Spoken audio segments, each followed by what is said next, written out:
Bomber, resuming chapter 2, Tail End Charlie. I'll recap a little of that last paragraph recorded yesterday. Now he was at his action station, and the pilot had established internal electrical power with at least one of those four mighty Merlins run up to idle. He thought of Ginge again, and his heart seemed to ache this time. Almost watching his gloved hands flick the switches and wind the lever for a better height on his perch behind the drilled gunmetal barrels that pointed like fingers towards the now dark apron, Mike began, just for a moment, to wonder if he and Ginge could finally be one. Live as one. Love as one, even feel the intimacy of each other's bodies when they were fighting to save a world that had laws against the love that dare not speak its name. Even in Civvy Street, you could go to prison for being intimate with another man. Mike checked his comms with the rest of the crew as the uncertain feeling began to go away. As the first hours after taking off and climbing out towards their rendezvous point passed with the rest of the wing, and then Mike heard an order to test guns in his headphones. They were integral to the flying helmet. Pulling on the levers and charging live rounds into both breeches, he heard, felt and saw the tracer rounds spit out into the blackness, in which it felt like he hung suspended almost above the earth. The deafening roar of the guns echoed through the cockpit, mixing with the whistling sound of the wind rushing past their aircraft. After what was a short burst, Mike confirmed via the intercom, "Gun's okay, Skip," and checked his oxygen mask for ice. At this altitude, even your exhaled breath could freeze, and you could drift into hypoxia. Others did the same. Here, the thin air, even the breath of life, had to be bottled and fed to your lungs under positive pressure through a ridged rubber hose.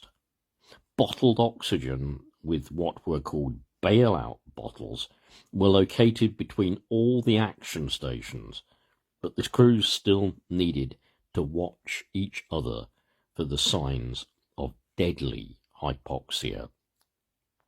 You then only had moments of useful consciousness left before you would start to appear drunk, slurring your own words, or talking unintelligible gibberish.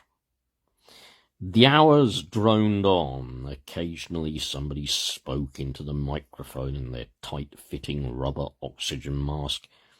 Mike could hear them inhaling the pressurized air before their voice sounded in all of the headphones connected to the intercom. Mostly these were just simple requests, such as needing to use the LSAN. This was essentially a chemical toilet in a bucket. Using it at this altitude, one risked frostbite of the extremities, as the all-male crew put it politely. For this reason, things like beans and pulses were not allowed before flying on a mission. Most crews took care of their diet a day or so before flying, yet it was always possible something would slip through. Mike heard the navigator, a New Zealander called Patrick Argent, asking the skipper for what he called permission to ease springs, skipper. Mike heard these words were hardly out of his mouth as the intercom clicked off, and Mike felt intense heat on his back, while he saw reflected in the plexiglass panels on the other side of him, tongues of bright yellow flame licking up the fuselage towards the presently mercifully closed bomb doors. Simultaneously, he heard the high-caliber, explosive Schrager music, night music, rounds thudding into the main wing spar, where Navigator Argent would have been climbing to reach the Elsan, its blue contents now spattered all over the drab matte olive paint. Mike's heart raced as panic gripped him. He frantically reached for the extinguisher, knowing that every second would count. Realizing already Argent would have been ripped to shreds by the cannon rounds from the German night fighter that likely had been following them for some time, Mike cocked his guns. His heart pounded in his chest as adrenaline surged through his veins. Peeling off towards a downward 4 o'clock position, he just glimpsed the exhaust flare of the night fighter's engines. Depressing both guns towards the position, he held the triggers and got off a few short bursts. He watched as the tracer out. The tension in the aircraft grew as Mike's words hung in the air, the crew exchanging tense glances. What Mike heard next in his earphones filled him with absolute fear. He could hardly make it out at first because of what essentially was a long, drawn-out screaming that seemed like the sound of a wounded animal. It was high-pitched, guttural, only interrupted by gasps for breath. Then he made out distinguishable words, and he knew it was the skipper who must have left his mic button pressed. "He's on my tail! Get out of here!" "It's no good. I'm not going to be able to keep us in the air. Controls shot to buggery. Lost numbers 1, 3, and 4 engines, and fire in main wheel well. Bail out! Bail out!" As the skipper said this, the bailout bell rung loudly behind him. Mike saw the red light flashing. Frantically, he began turning his turret as it became instantly obvious that the electrics had gone. He reached for the manual cranking lever. The bulky flying gear impeded his every movement and seemed to frustrate him in the process of trying to reach his parachute in time. Mike fought down rising panic. Turret gears grated on their metal rack, with the aircraft now approaching a steep dive. He knew the skipper was fighting at least to keep the wings level for as long as possible. Likely this would cost him his chance to bail out. Gravity held him fixed to his sliver of a seat between his shuffling legs.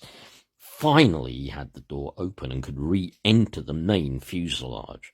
The airstream whistled through the bullet holes left by the fighter's massive guns. Even with his helmet on, as he struggled to attach the walk-around oxygen, Mike could hardly think because of the intense noise. The unstable remnant of a walkway beneath his flying boots swayed violently. He gripped the railing tightly, feeling the vibrations of the aircraft engine reverberating through his bones. In the light of what seemed to be increasing licks of yellow flame, tinged with blue like you find on a paraffin heater, Mike made out the radio operator, Mitch Bond. A cannon round had pushed his torso up against the wireless, at the same time ripping him open from the gusset of his trousers to the base of his neck. His eyes were still open, but mercifully he would have died instantly.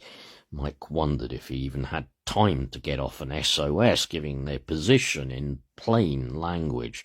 Acting automatically, he turned to try and find his parachute to clip onto his harness through 2 metal toggle rings, but as he reached towards the compartment where his parachute should have been, panic crept in. The flames lit up the aft superstructure where his chute was visible, attached to a bulkhead near the crash axe.